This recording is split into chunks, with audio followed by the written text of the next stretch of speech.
The sheer enormity of what happened at the World Trade Center on September 11th has defeated many efforts to convey just what it was like to those who were not there.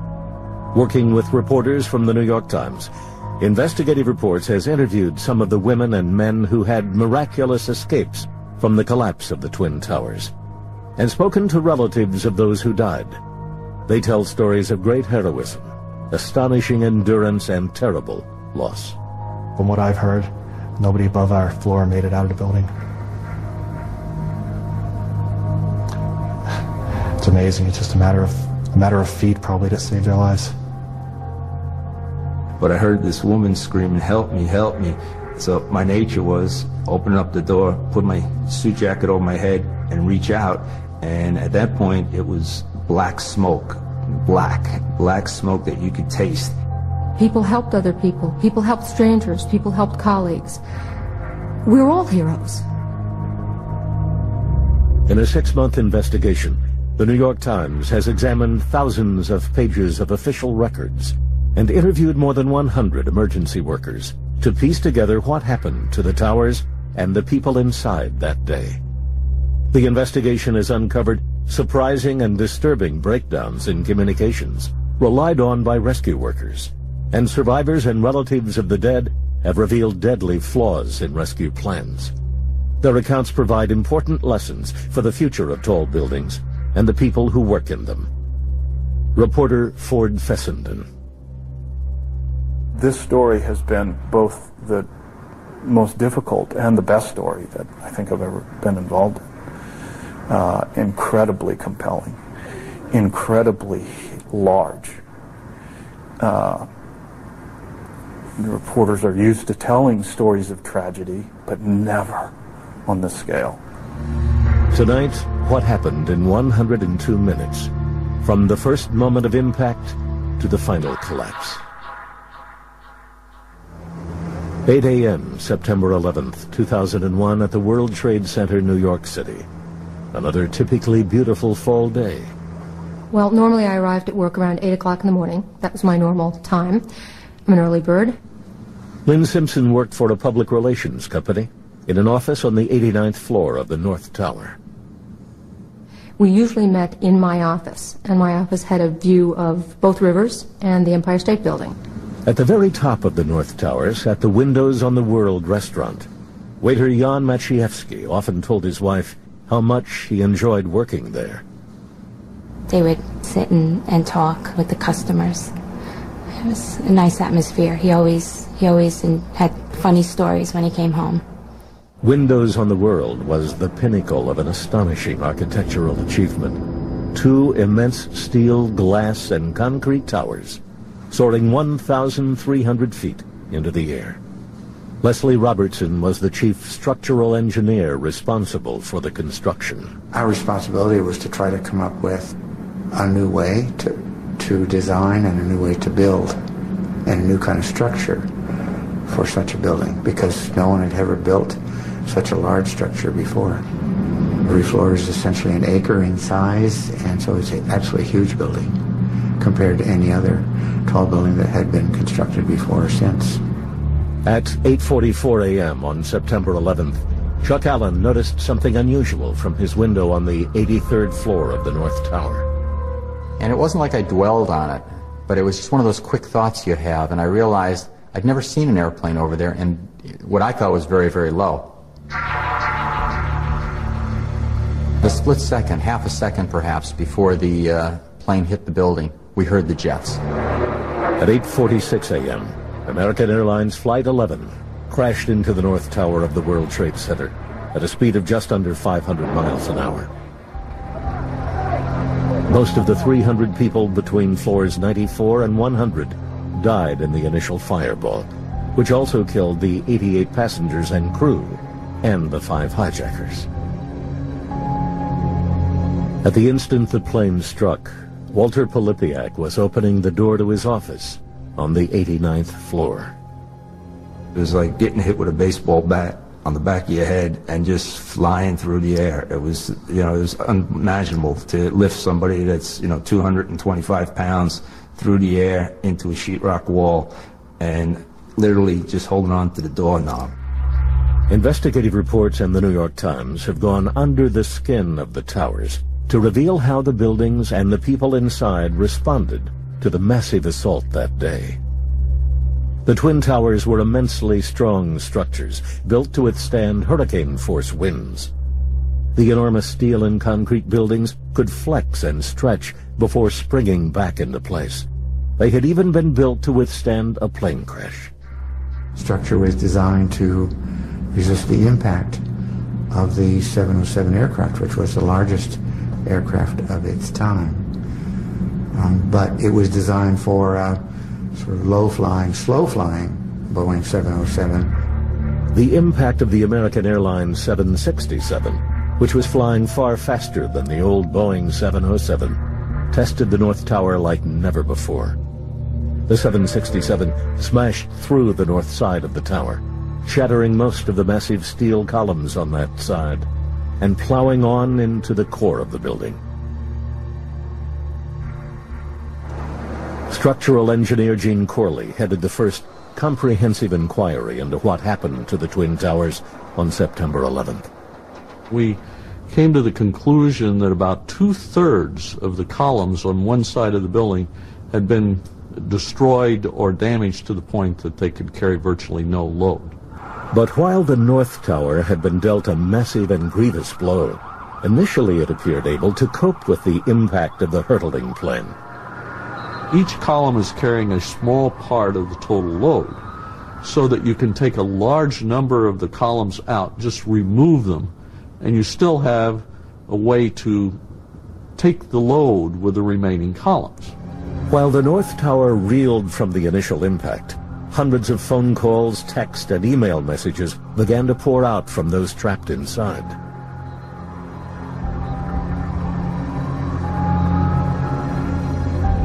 Andy Rosenblum was a trader with Cantor Fitzgerald on the 104th floor of the North Tower. He was already on the phone with his wife Jill when the plane hit. And Andy said, "Did you hear that? Did you hear that?" And I said, "Yeah, I heard something." And he goes, "It sounded like there was an explosion or something. I'll call you right back." And he hung up the phone. And then about less than 5 minutes later, he called back. And so that was the first. And they had no idea what happened. On the 89th floor, Lynn Simpson and her colleagues had sought refuge in Walter Polipiak's office. 11 men and women were now sheltering from the inferno above them. But we were just waiting. We didn't know what to do. And we had no clue what it was like outside. What the impact of the plane was, the flames, we just didn't have a clue. It was one of the terrible ironies that day. Those trapped inside the North Tower had little idea of what was happening. But the whole tragedy was playing out in real time to the world outside.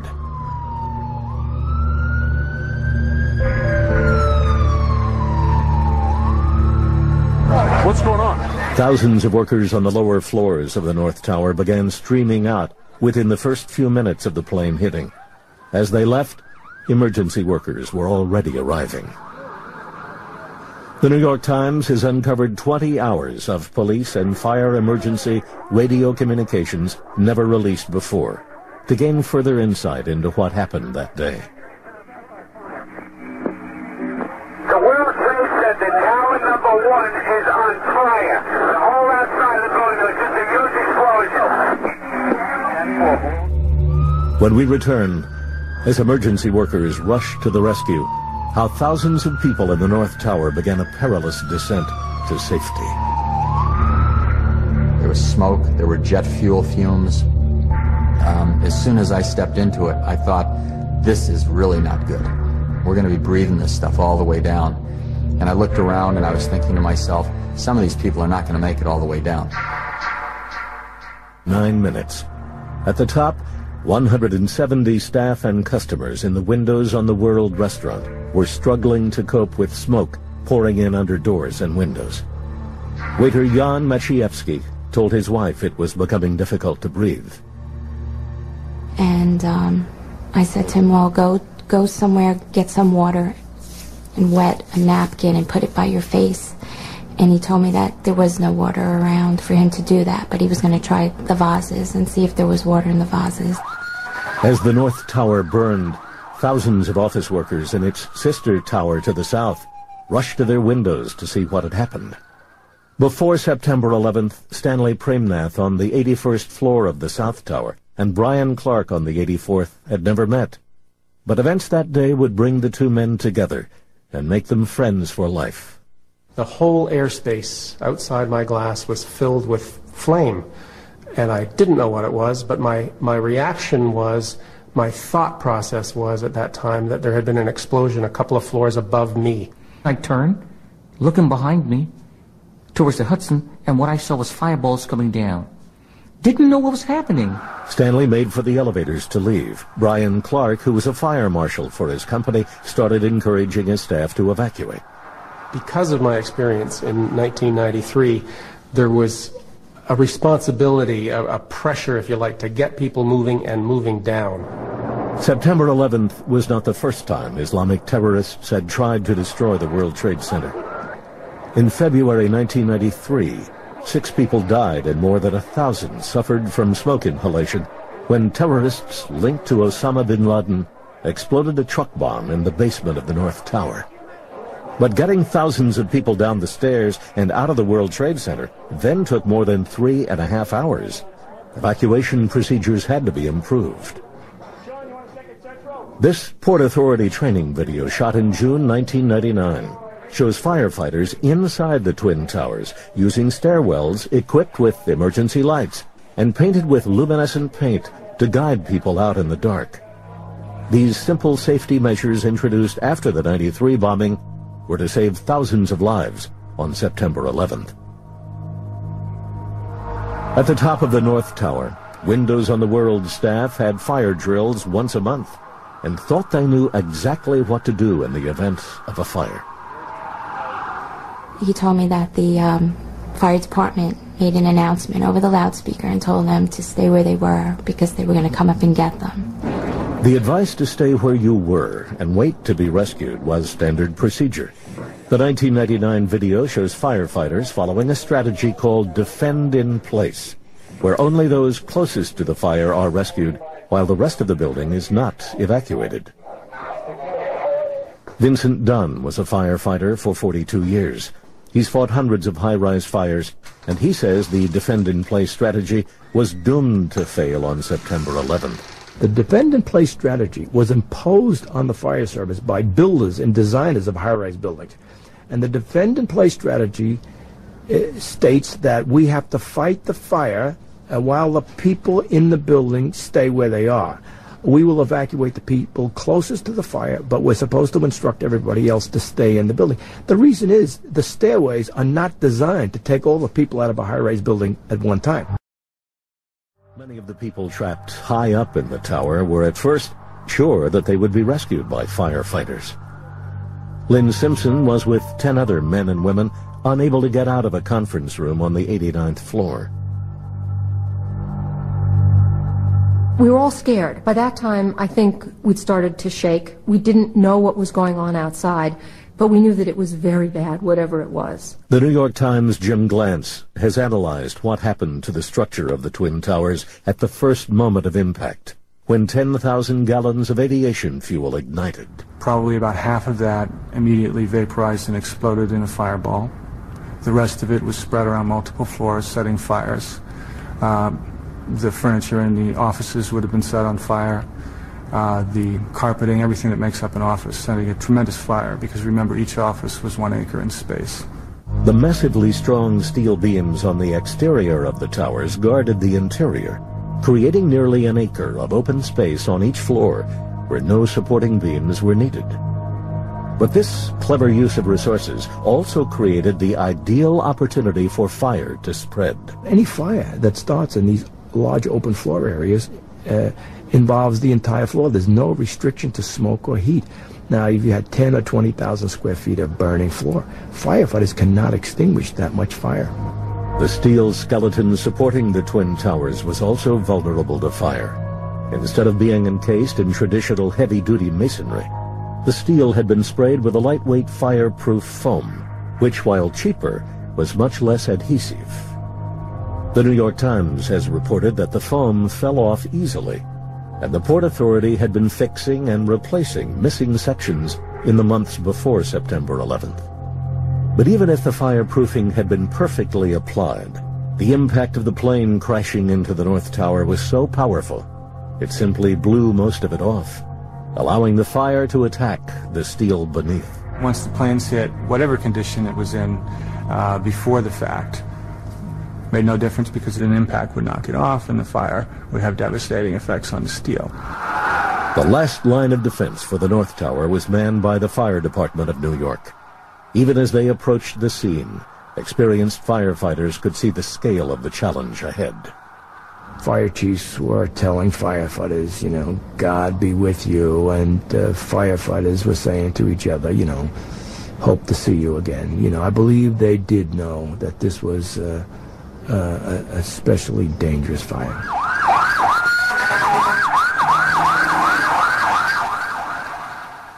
Christine Olander was assistant general manager at Windows on the World restaurant. She tried to reach her boss, Glenn Vogt, on his home phone. She was calling from my office. She said that it was the last phone that they knew of that was working. Christine didn't know, but her boss was already at the World Trade Center, watching helplessly from the plaza below. They were waving tablecloths, they were waving napkins, they were trying to get people's attention. We knew they were there. I was standing with firemen and policemen and rescue workers who were crying, and we all knew what was happening. At 8:58 a.m., just 12 minutes after the plane hit the first tower, people in the highest levels started falling from the windows at the top. Battalion 2 advised you have jumpers from the World Trade Center, okay? Section 1, Battalion 2 is advising jumpers down, okay? Thomas McGinnis was trapped on the 92nd floor of the North Tower, but he was able to speak with his wife Ileana on the phone. And I said, well, where are you? And he just kept saying, this doesn't look good, this looks really, really bad. And I said, don't worry, you're coming home tonight, you're coming home tonight. And that's when he said, Ileana, you don't understand. There are people on the floors above us. He said, there are people on the floors above us jumping. There was nothing you could do for those people. When that plane struck and that fire and fuel started to burn and the smoke went up there, they were doomed from the start. When we return, the rescue attempt begins, but for many their fate was already decided by where they had been when the attack began. The people on 91, to a person, the people on 91 were able to get out. Everybody from 91 got out. Nobody from 92 got out. The North Tower stood up to the initial impact of the flying firebomb that had been American Airlines Flight 11. But the sheer force of the collision meant people above the impact zone were cut off. Andrew Rosenblum was trapped in the offices of Cantor Fitzgerald on the 104th floor, where nearly 700 would die. They had tried to get to a staircase, and he said that there was no way that they could get to a staircase. He didn't say that the staircase wasn't passable or wasn't there, but he said that they couldn't get to it because there was too much smoke on the floor and there was fire on their floor. The awful randomness of that day meant life or death depended simply on which floor you worked. Francis Calton and his colleagues dug their way out of the wreckage of what had been their offices on the 91st floor and found their way to an escape stairway. And as we opened up the stairway to find out whether we can make it down, one of them did not look good. It was dark, and you could see there was damage in there. But somebody went and checked the third stairway and said that one was even worse. So we left through the only stairway we could. Each tower in the World Trade Center contained 3 emergency stairways which were grouped close together in the core of the buildings. In the event of a fire, workers could walk down and firefighters could walk up to carry out a rescue. The escape stairwells were one of the most tragic elements of the failure of the buildings on September 11th. The force of the collision smashed the lightweight gypsum off the walls that were supposed to protect the emergency stairs.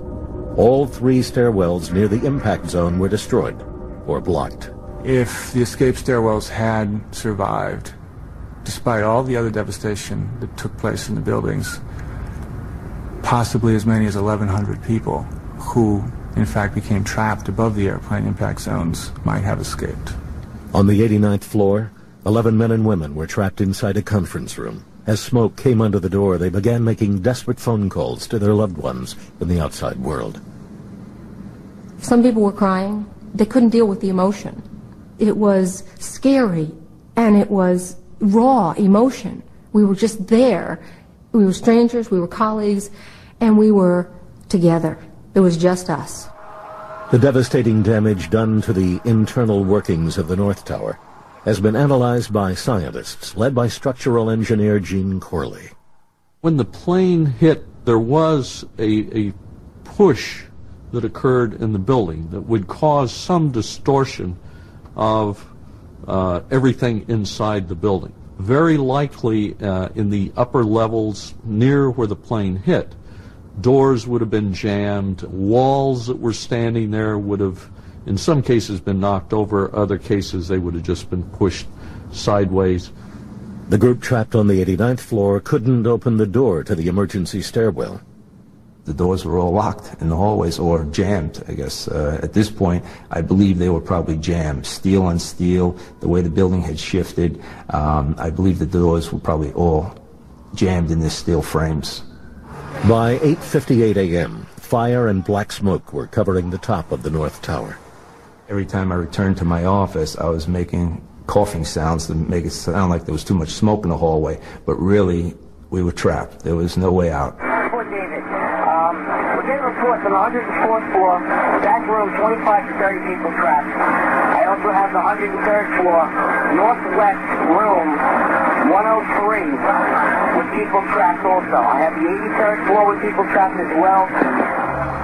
Things were getting worse for Andrew Rosenblum on the 104th floor. It was getting a little harder to breathe.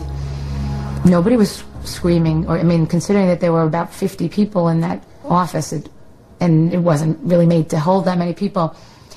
I could hear a lot of background noise, but I didn't hear people screaming or yelling.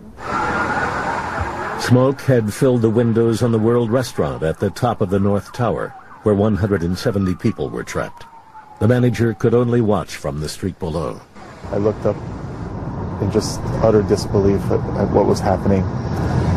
It started to dawn on me that it was a hopeless situation. And at that point in time, I saw people jumping. The Port Authority staff and firefighters knew that burning debris and, worse, anguished people were continuing to fall onto the plaza between the twin towers. They decided to tell workers who were trying to leave the South Tower to return to their desks.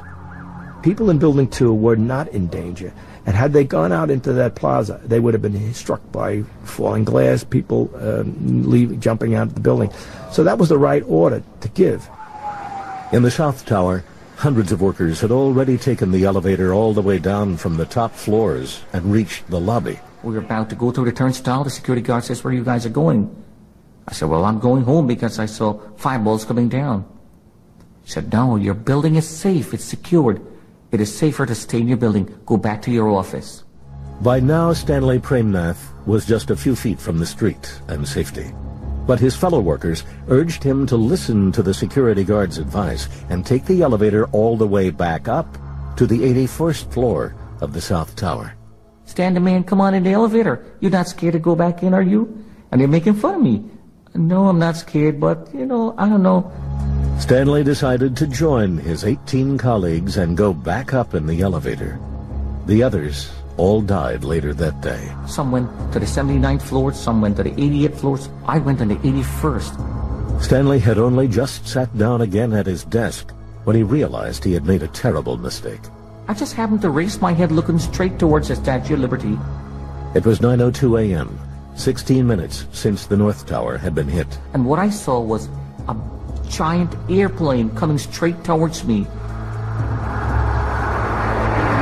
When we return, the second plane shatters evacuation plans and continues a chain of events that end in unprecedented horror. By 9:02 a.m., the North Tower had been burning for 16 minutes. An NYPD helicopter was scrambled to fly over the scene. and track the progress of the fire. Pilots Pat Walsh and Timothy Hayes were circling the South Tower when they noticed another passenger jet flying straight at them. And I just turned to Pat and I said, Pat, Jesus Christ, another plane is crashing. And then at this point, Timmy had said, what's this guy doing? What's he doing? Patty, pull up and roll right.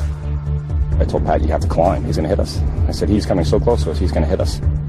And the plane flew by us as fast as I've ever seen and just smacked into the building.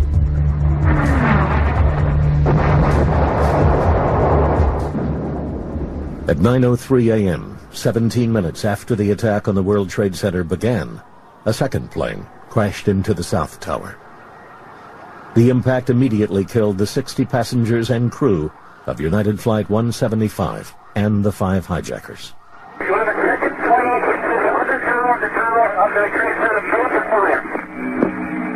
Crawford David, Marine Signal advising a second plane into the World Trade Center. Most of the people between the 78th and 84th floors died immediately. On the 81st floor, only Stanley Premnath survived. It looked like a demolition crew came and just knocked everything flat. Everything was unturned and broken. The ceiling had collapsed, and part of the 82nd floor came down. And I'm hiding under this desk, screaming. And the noise was so much, there was so terrible of a sound that I got temporarily deaf. 3 floors above Stanley, volunteer Fire Marshal Brian Clark had been helping people evacuate minutes before the second plane hit. Brian was on the 84th floor, near the top of the impact zone. There was a tremendous boom, boom, a double noise like that. The first I learned later, of course, was the plane hitting the building. The second noise, just an instant afterwards, was the explosion of fuel. And at that time, our room fell apart. The second plane was traveling much faster than the first, at nearly 600 miles an hour. Structural engineer Gene Corley has identified key differences between this collision and the first attack, and concluded that the damage to the South Tower was even greater. The aircraft, we believe, caused damage to the exterior columns essentially all along the east side of the South Tower and along the east side of the core of the South Tower.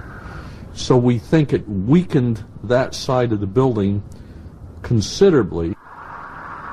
The second 767 smashed into the South Tower at an angle, taking out crucial areas of the superstructure and leaving the building dangerously unstable. Moments before the South Tower was attacked, scores of office workers had gathered in the 78th floor sky lobby, trying to decide whether to use the express elevators, which could bring them down to safety in less than a minute.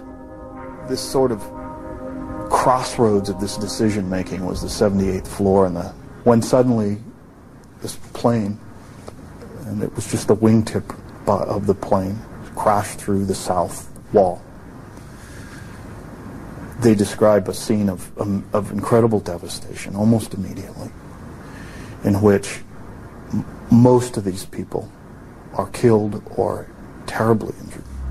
Mary Giles had worked on the 86th floor of the South Tower for 10 years. When the first plane hit, she ran down the stairs to the sky lobby.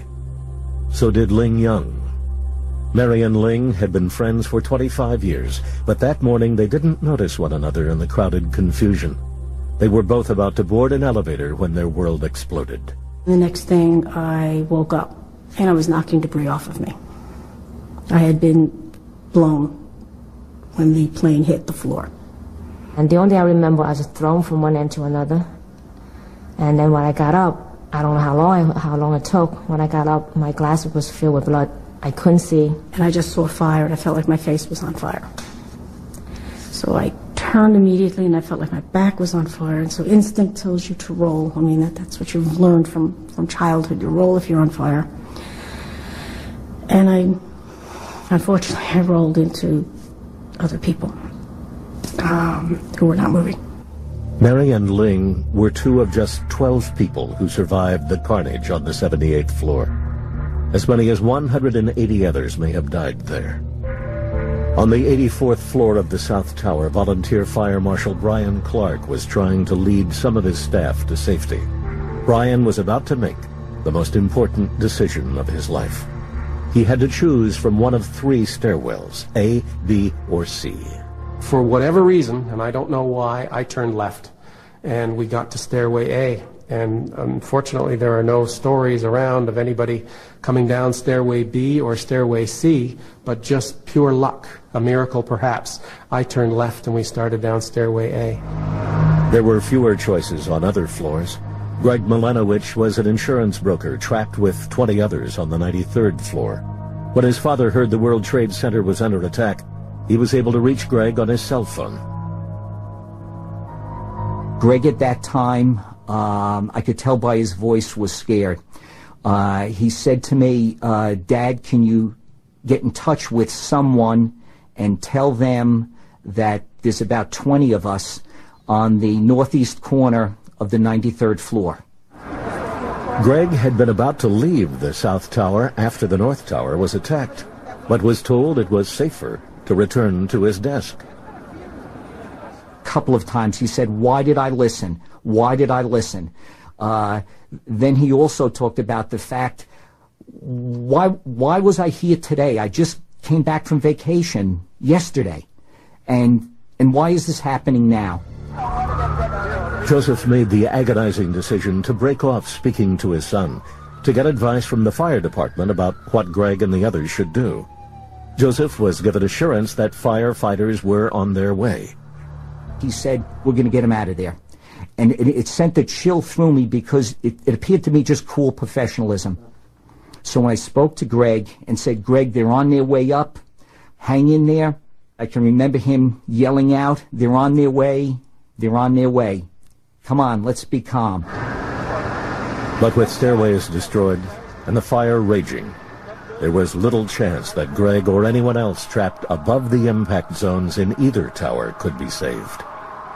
As time passed, some people at the top of the North Tower began to realize there was little hope of rescue. Waiter Jan Maciejewski was saying his final goodbye to his wife Mary. And then he told me he loved me, and I told him I loved him. And just at that point, I heard his voice was shaky, but before that he was fine. But I think he just knew that when we were going to hang up, I just think that he didn't think that we were going to speak again. 4 floors below the impact point in the North Tower, Walter Polipiak, Lynn Simpson, and 9 other men and women were also trapped. The door to the stairwells was jammed. Smoke was pouring in. Then their luck changed. There was a knock on the door, a loud rapping on the door, and Walter opened the door, and there were 2 men in hard hats. And they said, come on, you've got to get out of here. The stairwell is open.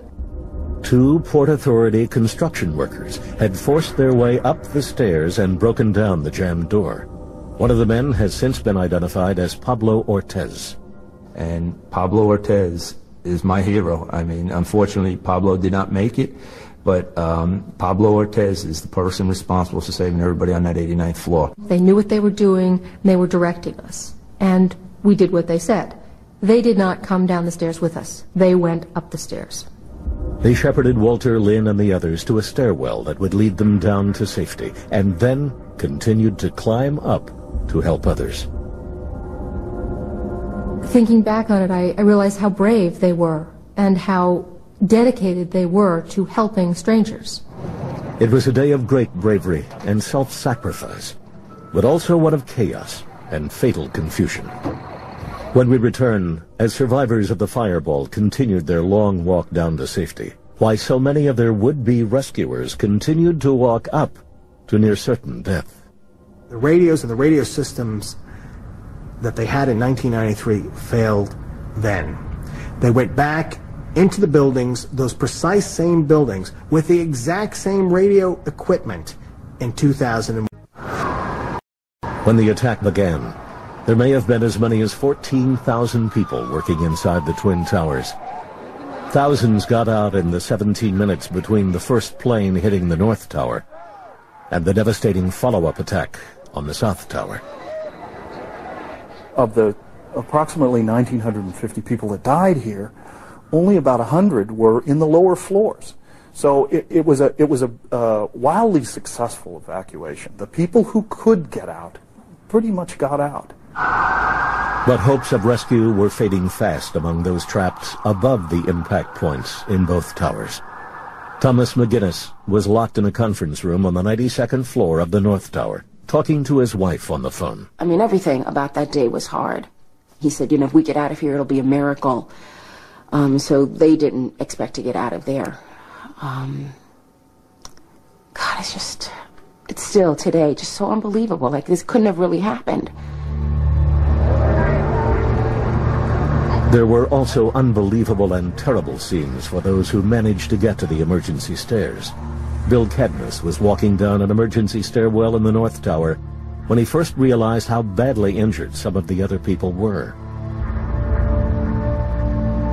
And you would take a couple steps or go down maybe a floor and then just wait, you know, for people. Then people started getting nervous that we were standing there for a while, and then I remember hearing, you know, move to the right, move to the right. And you'd see like someone come down just black, you know, just burnt to nothing. In the South Tower, Mary Giles had been terribly burned in the fire that devastated the 78th floor sky lobby. I somehow knew I was really hurt because people would kind of look and then just look away.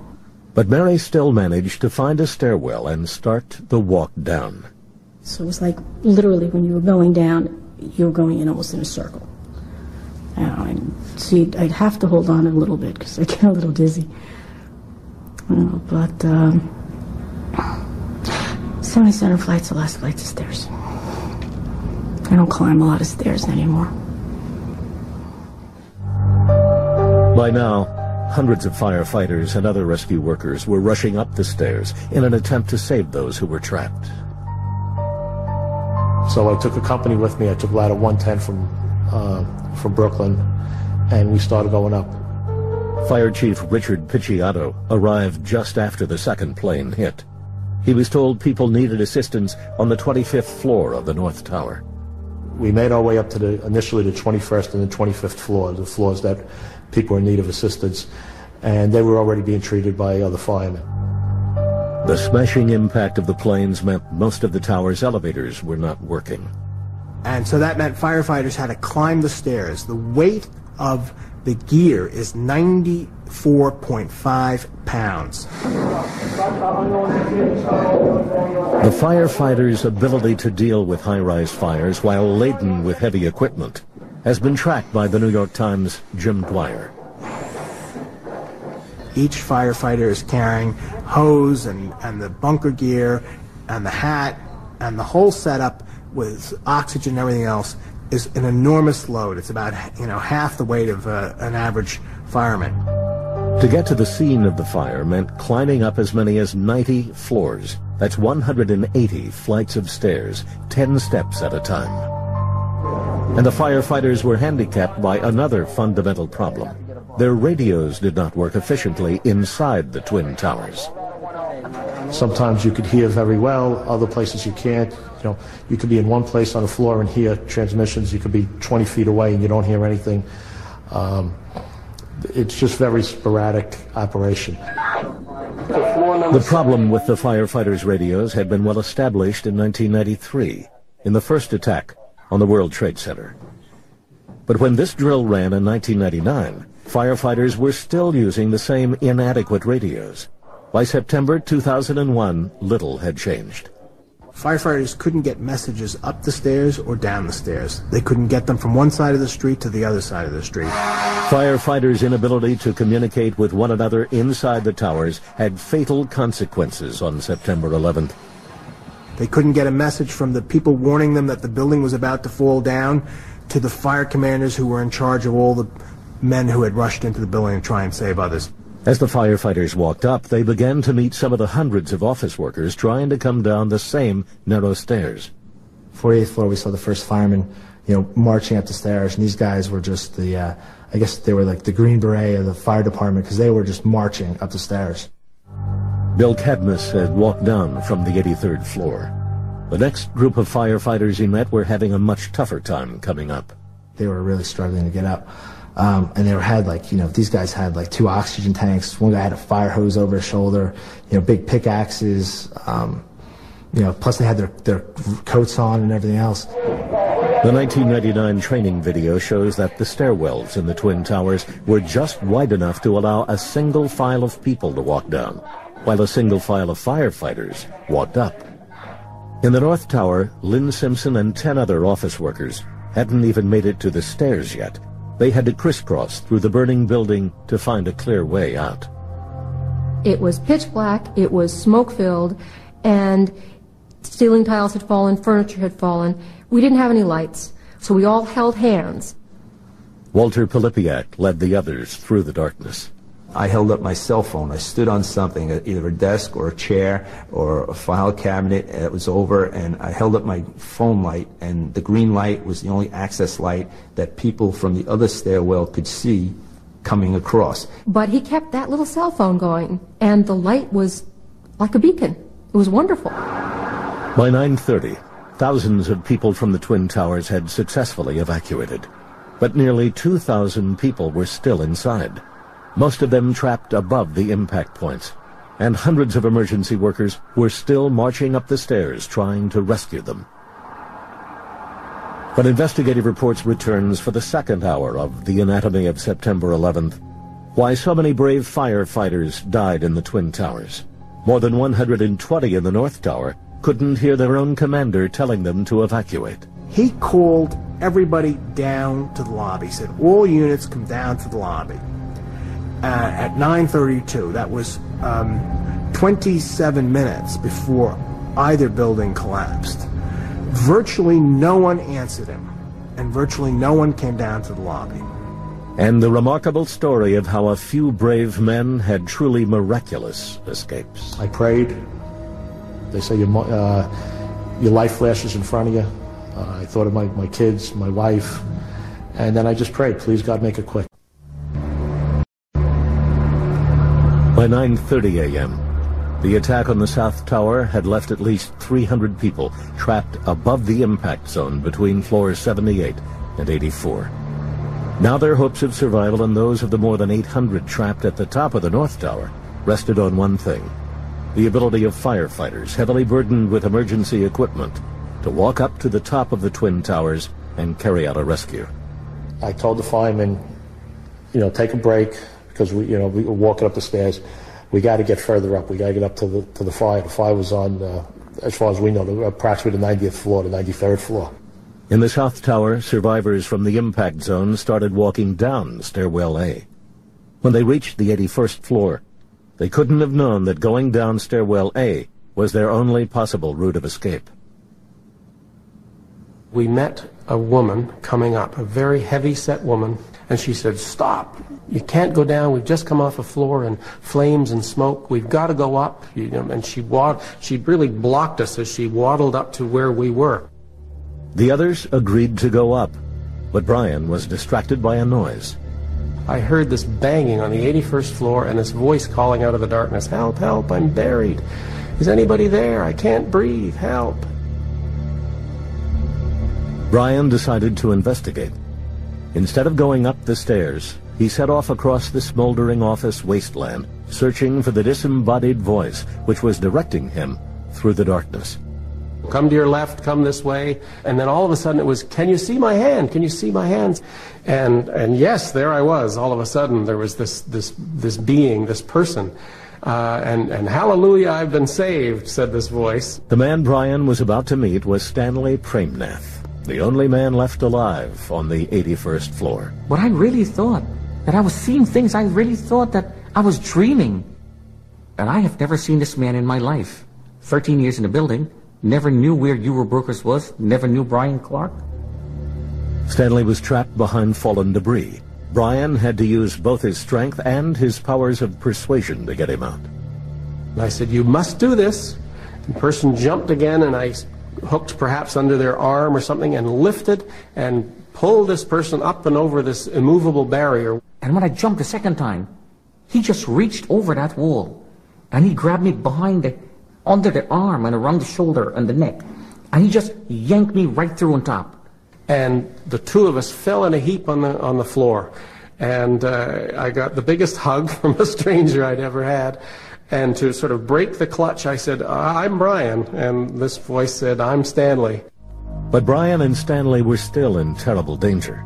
As they walked back towards Stairwell A, the steel in the floors around them was heating up fast. The structure of both towers relied on a system of thin steel trusses which held up each floor. As much of the fireproofing had been dislodged on impact, the flames were attacking unprotected steel.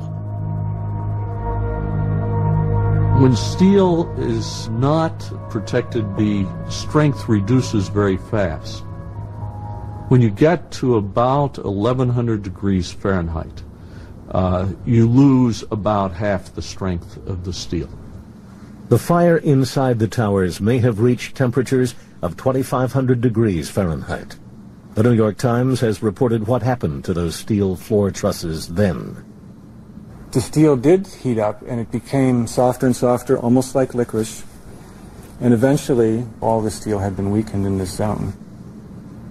In the North Tower by 9:40, the fire had been burning for 54 minutes, attacking the steel trusses across 6 floors of the building. The steel should have been defended by the sprinkler system, but on impact, the plane had severed the water pipes which supplied the sprinklers. The fact the sprinklers were knocked out was one of 2 or 3 factors that greatly increased the loss of life, probably.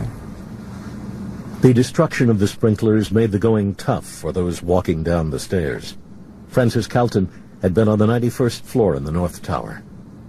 There was water flowing from above, whether it was from broken pipes or sprinklers or whatever it was from. And as that flowed down to sheetrock, it made a slippery surface that a couple of people just slid right down the first flight of stairs. And without the sprinklers, there was nothing to slow the spread of fire. For those trapped high up in the South Tower, like Greg Milanowicz on the 93rd floor, the situation was getting desperate. I could hear him yelling to the other individuals for everyone to get down on the ground. And he said then, "Dad, it's really getting very bad here. It's really getting hard to breathe." Smoke was going up through the air shafts, the air conditioning systems, the utility closets. Smoke was going up through those stairways, spreading rapidly on the upper floors of that building.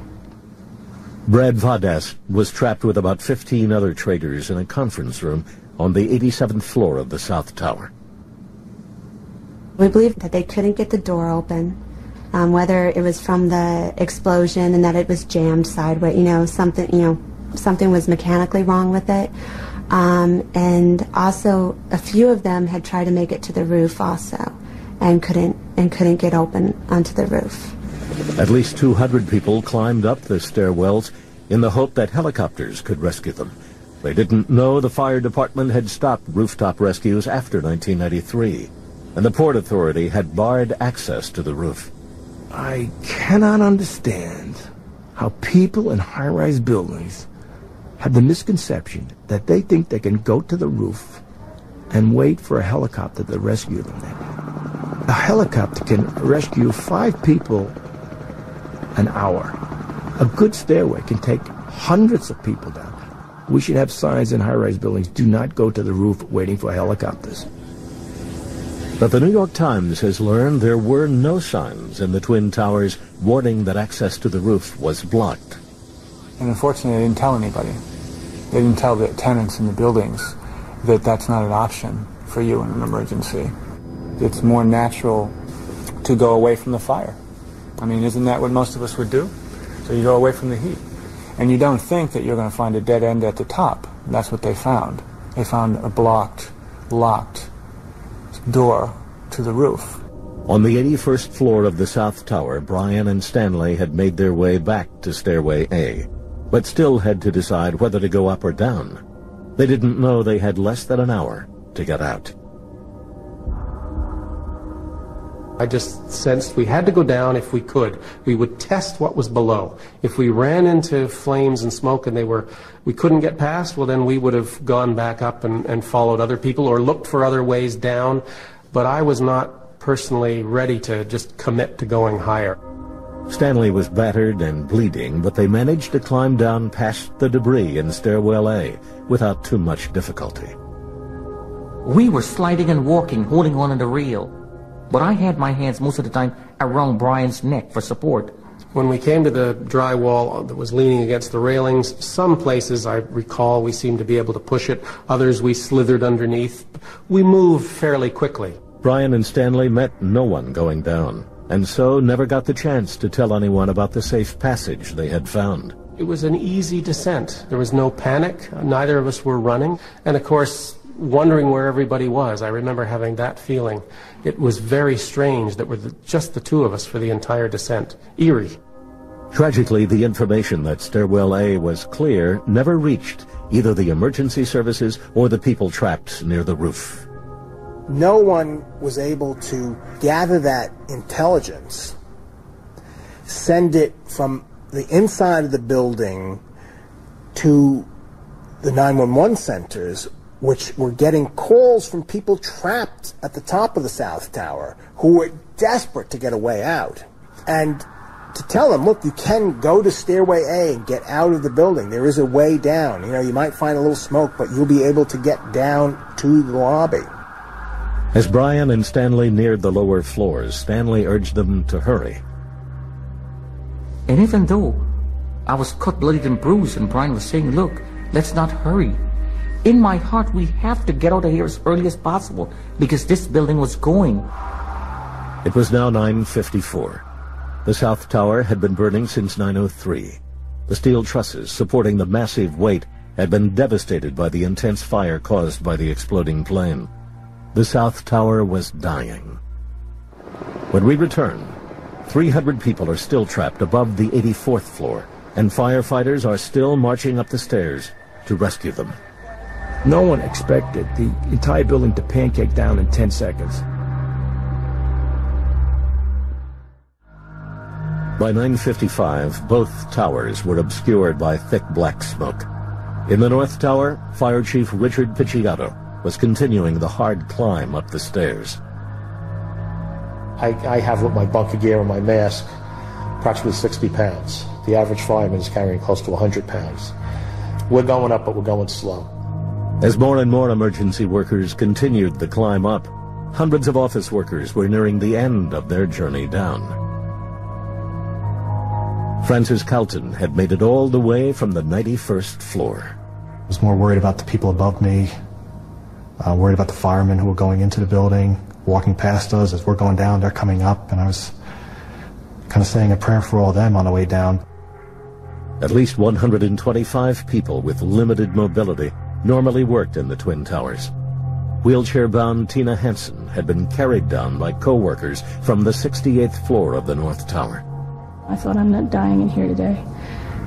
I was very nervous about the prospect of being dumped out of the chair onto the stair tread because, you know, we were moving fairly quickly, and it was a difficult situation. Mary Jouse had been badly burned when the plane devastated the sky lobby of the South Tower. Despite her injuries, Mary managed to walk down 78 floors. She had no idea how little time was left. I mean, there were people, but not a lot. Nobody was like racing in panic, you know. I guess it was like we figured we were in the stairwell. We were okay. Mary's close friend Ling Young had also been terribly burned, but she too had walked down to safety. As she neared the bottom, more and more rescue workers were coming past. All I saw was firemen coming up. Tons and tons of firemen coming up. And never one of them asked me, is anybody still up there? I said, yeah, there are a lot of people still up there. And they continue going up.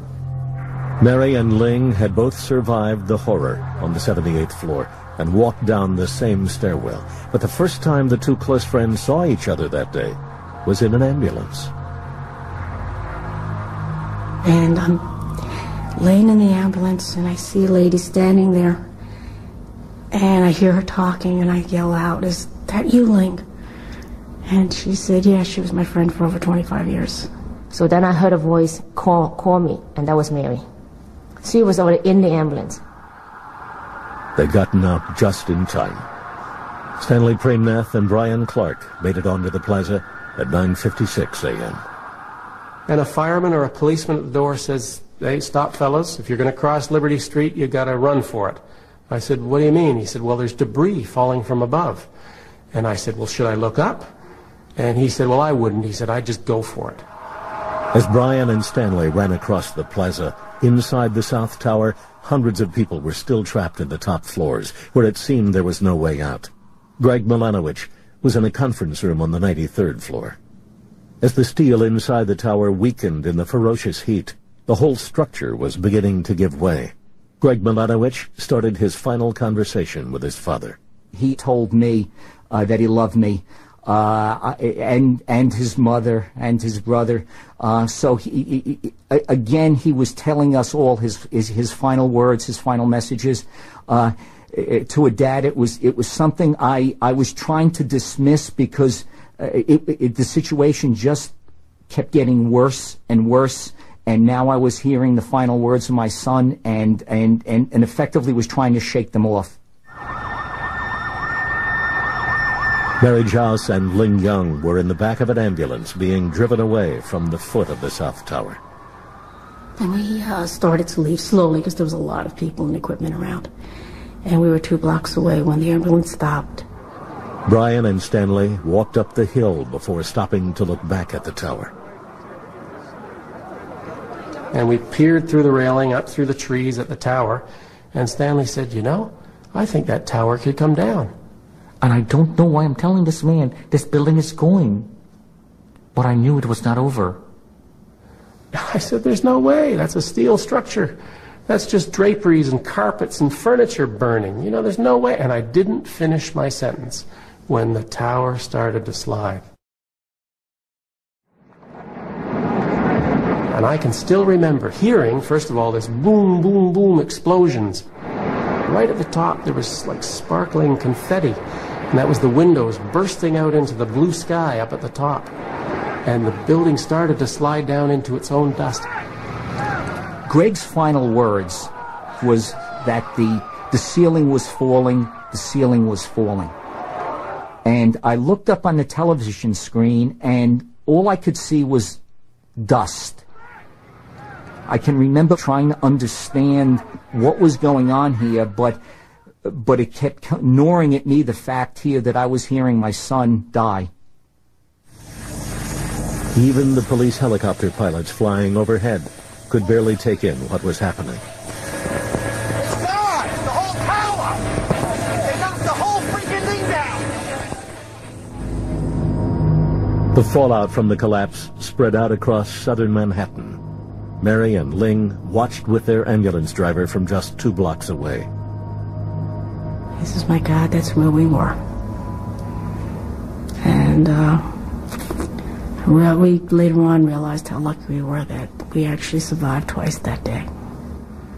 I guess we didn't believe it. Never in my wildest dream that the building would collapse. Not for 1 second I think about that.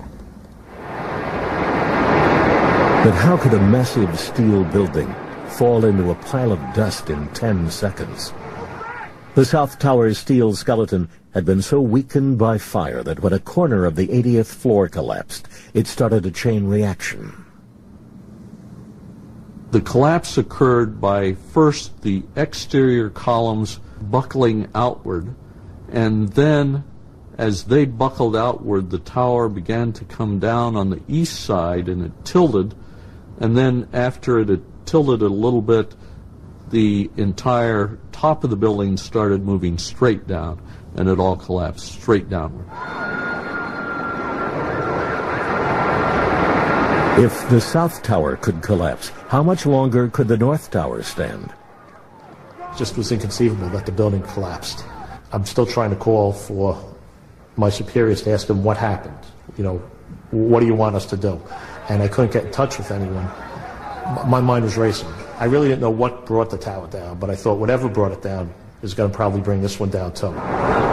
When we come back, how poor communications and the lack of coordination between the emergency services added to the terrible confusion and loss. The South Tower collapsed at 9:59 a.m., killing 300 office workers and more than 200 firefighters. The collapse caused panic on the streets as people ran for cover. But firefighters' communications were so poor that many inside the North Tower had no idea what had happened.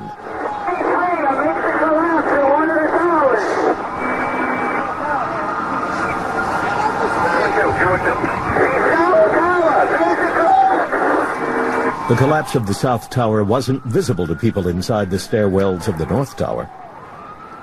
Fire Chief Richard Picciotto was on the 35th floor when the lights failed. All of a sudden this noise starts, this horrendous noise. It's coming from above us. It's really loud, it's powerful. It sounds like something's crashing through the floors above us. It just froze us. We all just froze on our steps looking up, wondering, what is this? For civilians in the North Tower, it was even more terrifying. Bill Cadmus had got down to the 5th floor. I remember choking, couldn't really see where I was going, and a fireman came up to me that was coming up the stairs, and he grabbed me and just slammed the oxygen mask over my face, and he's like, breathe, breathe. Walter Polipiak had made it down from the 89th floor to the 16th when the chaos began. People were running up the stairs saying, we can't get out, it's blocked, you gotta do things, you gotta get out of here. Smoke and dust quickly enveloped the lower floors of the North Tower. Normal evacuation plans meant that inside, some disabled people were still waiting at staging areas. Before September 11th, no one thought it would be necessary to get them all the way out of the towers. In a high-rise building, fire goes up, heat and smoke rise. If you get the disabled person 2 floors below the fire, in a safe, smoke-free environment, you leave them there. It's not necessary in a fire-resistant skeleton steel building to get them all the way down. This strategy was built on the assumption that the towers could not collapse. Tina Hansen was a wheelchair-bound worker who'd already been carried down 47 floors and was approaching the 21st. Part of the plan seemed to be to use that as a staging area for people with disabilities to wait and be rescued by the firemen. And my first instinct, honestly, had been to say, okay, I'll wait on the 21st floor. It just seemed easier, you know. By now, a number of people in wheelchairs had been left at the staging area on the 21st floor. Luckily for Tina, one of the men carrying her refused to follow the official advice and leave her there. His immediate reaction was to say, no, we're going to go all the way. We've come this far. He had good instincts all along the way, and it seemed best to turn myself over to those. I passed them coming down the stairs, and I know that, just like I know that I passed many of those firemen who were going up. I have visions of the handicapped people that we passed coming down that probably did not make it out. Members of the police elite emergency service unit were also inside the North Tower. The man in charge was Lieutenant Vic Hollyfield. Every couple of floors, I would ask somebody, where did you come from? What floor did you come from? And he would tell me the 50th floor. I said, what were the conditions? It was smoky. Any fire? No. All right. And he would continue on. Many of those coming down the stairs in the North Tower still didn't know the South Tower had collapsed, and that time was running out. Up above, police helicopters could see what was happening to the surviving tower. They quickly passed this information down to their colleagues on the ground. It started to tilt to one direction. You could see clear through the 78th floor. You could see clear through, and all the metal, and it was red hot. So it was basically like melting. And at one point, it was starting to tilt. We gave a report to the people on the ground that we believe we're going to lose at least the top 20 floors. It was vital that this information be passed to all emergency workers inside the North Tower. The helicopters circle around the outside of that building. And at 10:07, exactly 21 minutes before the collapse, they send down some warnings. On the warnings, they say, it's just a matter of time. It's inevitable. This one is going to go too. It looks like all four sides are cut open. The North Tower is leaning to the southwest at this time. It appears to be buckling in the southwest corner. That message got communicated down to the police officers, a number of whom were inside the building, some of them were on the street, and people were getting told to pull back, pull back, pull back. All personnel close to that building, pull out. Stop pulling back the chimneys. We're straight blocks in every direction. Lieutenant Hollyfield was on the 31st floor when he heard the order to pull back. One of my cops outside told us over the radio that the South Tower had just collapsed and told us, get out, you have to get out now. There were still more than 130 firefighters inside the North Tower, but the fire department didn't share the police radio frequency. Forget about knowing that their own building was about to collapse. They didn't know the building 50 yards away already had fallen down.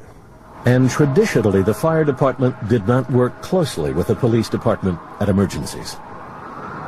It is an astoundingly enduring custom in New York that these two agencies, filled with brave and smart people, do not work together almost on any occasion.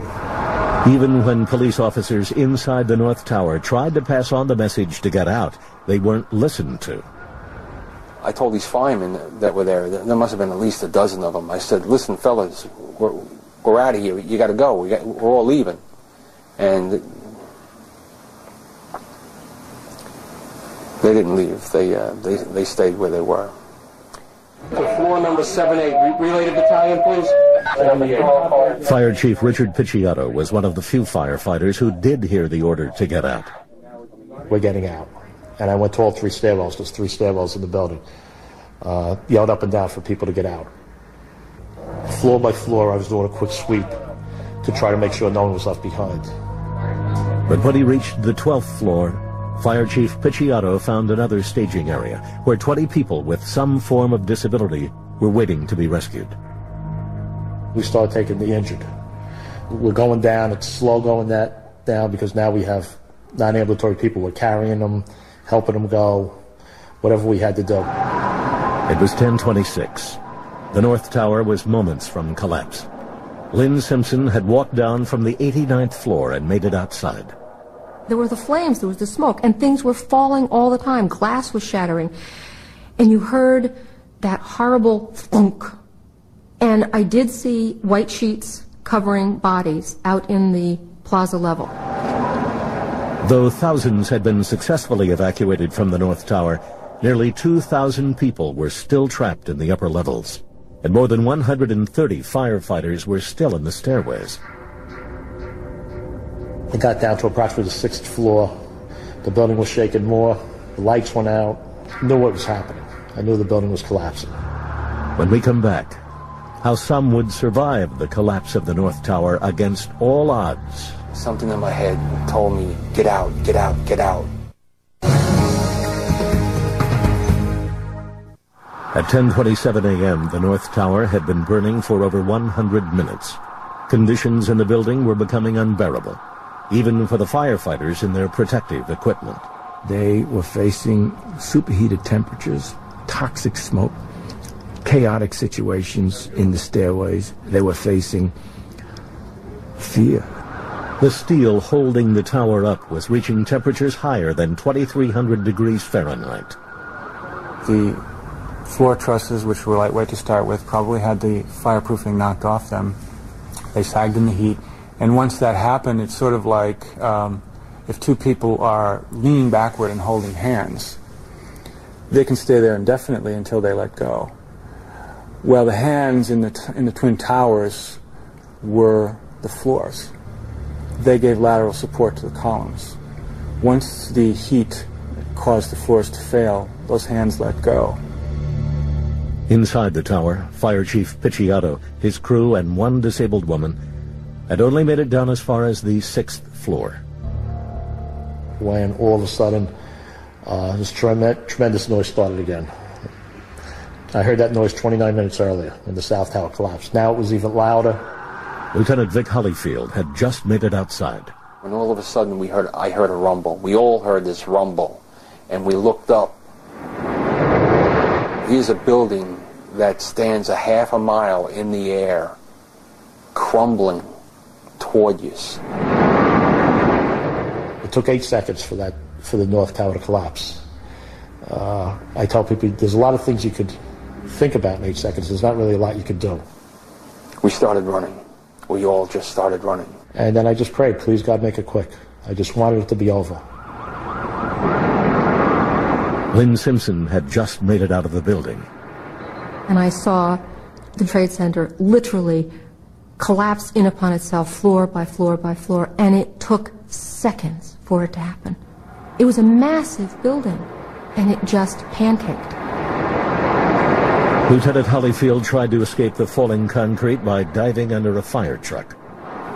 And suddenly the debris hit, and the truck was jumping up and down, and the street was vibrating. And I remember screaming, and I remember thinking to myself, oh God, no, please, not now, please. Don't let me die like this.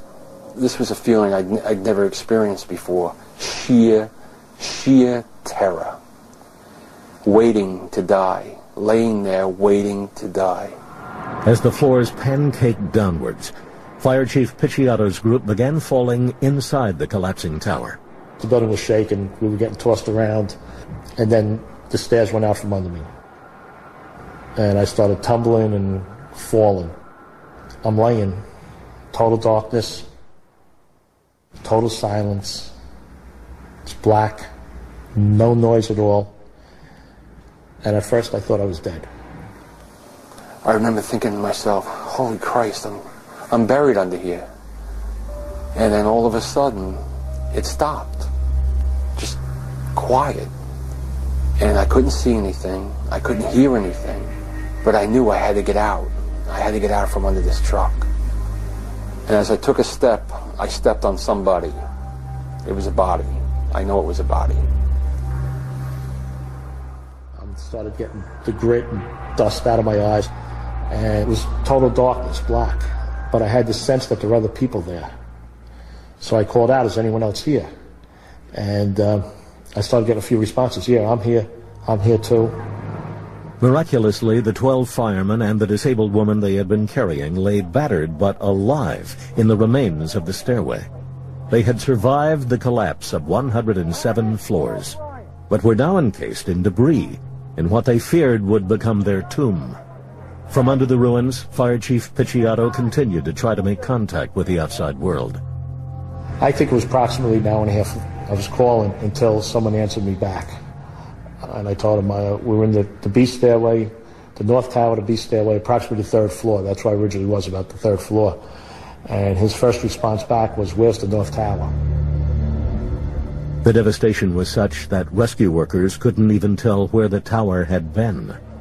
It was another 3 hours before Richard Picciotto got out. There was this crevice leading up through all this debris.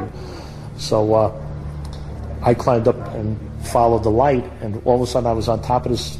I was out onto the rubble field, but I was on this huge pile. I was on the top of it. All I could see was just devastation and buildings on fire, like what you would picture the remnants of a nuclear war.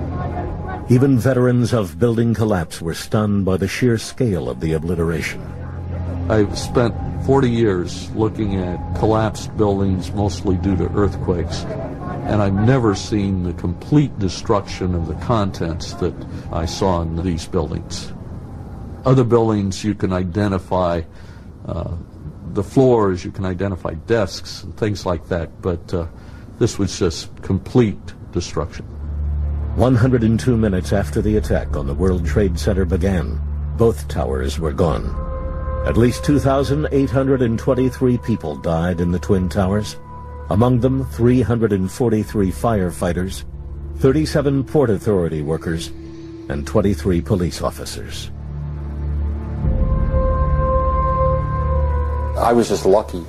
My team and I were lucky to escape the building before it collapsed.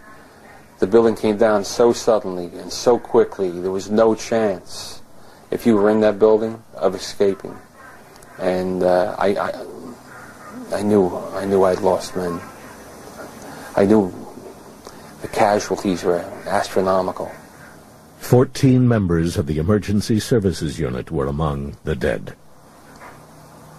I'm just so sorry I lost all these guys.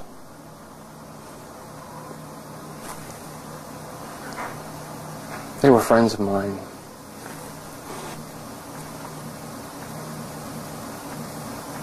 I know they died doing what they wanted to do. They died doing what they were trained to do. I only hope they died quickly. Among the civilian dead were Christine Olander, Thomas McGinnis, and Andy Rosenblum. But more than 10,000 others did manage to get out in time. Chuck Allen walked down from the 83rd floor of the North Tower. Francis Carlton from the 91st. Tina Hansen was one of a small number of disabled workers who made it out. She was helped down the last few floors by Bill Cadmus. Since September 11th, the internal reviews by both the fire department and the police have concluded that major changes are needed in how the emergency services go about their work and prepare for the next disaster. And investigations into why the Twin Towers collapsed so quickly have drawn worrying conclusions. We have buildings that take 4 or 5 hours to evacuate all the people, and we have floors that fail after 2 hours. That's unacceptable. We have to look at the construction of these high-rise buildings. If the towers could collapse in seconds, is any high-rise building safe? By mid-morning on September 11th, as rescue workers picked through the debris looking for signs of life, survivors began to make their way home. Brian Clark and Stanley Premnath had made an astonishing escape. The experience has created a bond between the two men that endures today. But in the immediate confusion following the collapse, they were separated. Brian got on a ferry to go home. As we got further up the Hudson, we suddenly broke into the fresh air. Now we could see blue skies, and there was some reassurance there, but what we could also see was that the skyscape had changed. The two towers were gone. The ferry went completely silent. Nobody could believe what they were looking at. I watched that building swayed from side to side. I watched that building buckle. I watched this building at one point I thought it was going to flip over.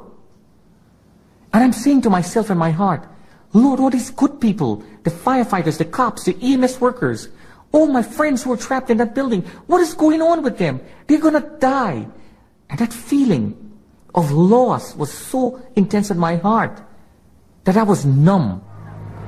After escaping from the North Tower, Bill Cadmus headed uptown to phone and reassure his mom. I was just a mess. I had dust all over me. I was just drenched. I was just standing there and I was just like, does someone have a phone I could use? By this time, there was a bunch of people kind of gathered around me, and they all, dialed their number. And one guy is like, it's ringing. And he gave me the phone, and my mom's like, hello. I'm like, Mom, it's me. I'm all right. And everybody around me started, just broke down and started crying. And my mom's like, stay there. I'm going to come get you. But thousands of others would not be receiving reassuring phone calls. Jan Maciejewski had been a waiter in the windows on the World Restaurant at the top of the North Tower.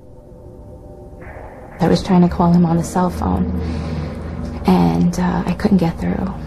And I just tried so many times, and I just couldn't get through. I tried all night, actually, and I never got back to him. Chris McFerrin's partner, Brad Vadas, who was trapped on the 89th floor of the North Tower, left her a final message 30 minutes before the tower fell. And he goes, I just want you to know that you've been the best. My life's been so much better and richer because you were in it. And he thanked me. He told me he loved me. And he said that he would do whatever he could to get out, but he needed me to be strong. And he needed me to be there for his dad, that his dad would really need me. And he told me how much he loved me again, and then he just said bye. And his bye was like, it was, I replay the message, and it's like, bye, just like bye, I'll see you later, bye. In the year since last September, structural engineers like Ramon Gilsans have continued to try to find out exactly how the towers collapsed. Structural engineers spend their lives preventing collapse. So the structural engineers are going to have to study fire, and are going to have to study how the fire relates to the structures so they can prevent these things in the future.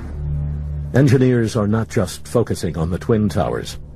The most disturbing structural event was not that the Twin Towers fell, but that Tower 7, ignited by flying debris, fell due to fire alone. Building 7 was a steel frame building, and is the first steel frame building that has collapsed due to fire.